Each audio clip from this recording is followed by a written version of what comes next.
was first moved from the military court to a well-guarded detention center called Inter Center. Inter Center was under the watchful eyes of the DSS, Nigeria Secret Service. The center is located between Obalande and Ikoyi in Lagos. Obasenjo was to remain in this facility till Abacha's approval of the verdict of the military tribunal.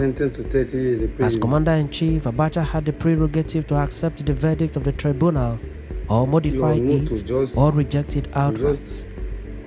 It was certainly not the best of places or the best of time for anyone to find himself. Abacha was a maximum ruler and no one could read his mind.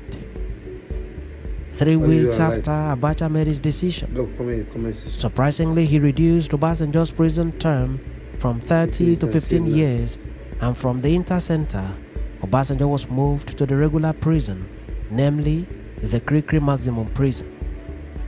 He was later moved from Krikri to the Jos Prison. At Jos, he could receive visitors and could have access to reading and writing materials. Abacha became aware of these and ordered that he should immediately be moved from the relatively modern facility in Jos Prison to the Yola Prison, which was itself a relic of the colonial past. Obasenjo stayed in Yola Prison for 3 agonizing years. When one is condemned to prison in a military regime, anything can happen. One can die of heart failure or any other ailment, and one can be poisoned or outrightly taken out and executed. Obasenjo had served as military head of state of Nigeria from 1975 to 1979, and his deputy head of state at the time was Major General Shehu Musa Yar'Adua, whose younger brother Umaru Musa Yar'Adua later became Nigeria's president. Major General Shehu Musa Yar'Adua was implicated in the same coup narrative with Obasenjo. He was arrested, tried, and sentenced to terms of imprisonment. While Obasenjo was in Jos and later in Yola prisons, Shehu Musa Yar'Adua was in Port Harcourt prison. Shehu did not come out alive. He died in the prison and was buried in accordance with Islamic funeral rites. He went into prison as a healthy man, but came out in a stretcher as a dead man. This is how terrible a prison term can turn out to be.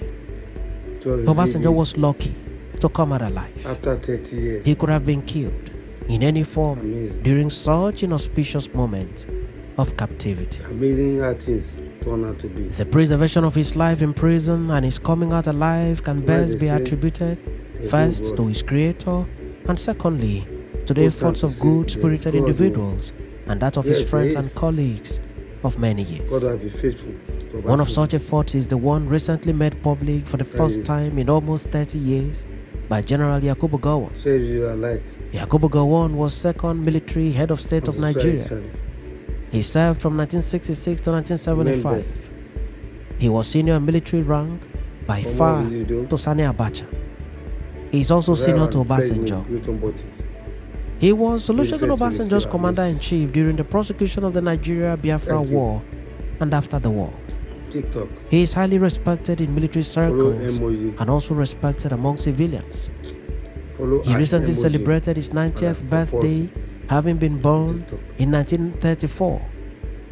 He is not flippant in speech, and this perhaps explains why he kept this secret for almost 30 years.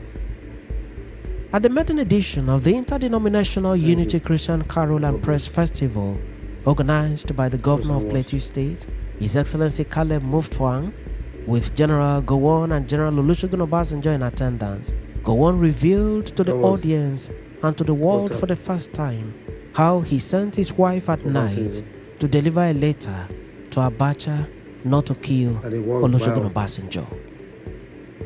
He stated this as follows, quote, "I wrote a letter to Abacha. I pleaded with him that God made him a leader to do good and not evil.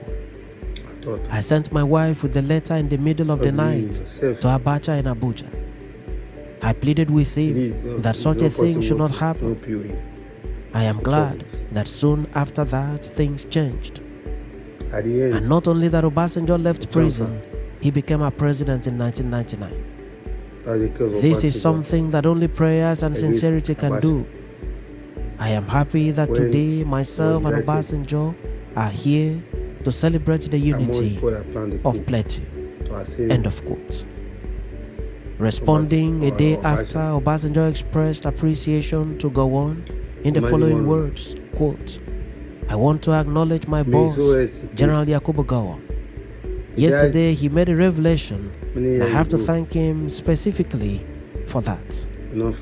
When I came out of prison, I had the opportunity to thank friends inside and outside the country who contributed to appeal and pray for my release. But I did not know that you wrote a personal letter to Abacha for my release until you said it yesterday. I thank you for that. End of quote. General Sani Abacha was Nigeria's military head of state for 5 years, that is, from 1993 to 1998. He died in office on June 8, 1998 and was immediately succeeded by General Abdul Salami Abubakar, and by stroke of fate, Olusegun Obasanjo succeeded Abubakar in 1999 as the civilian president of Nigeria. It was simply a case of from prison to the presidency. Thanks for watching this edition of Back in History, and do remember to subscribe to this channel or follow the page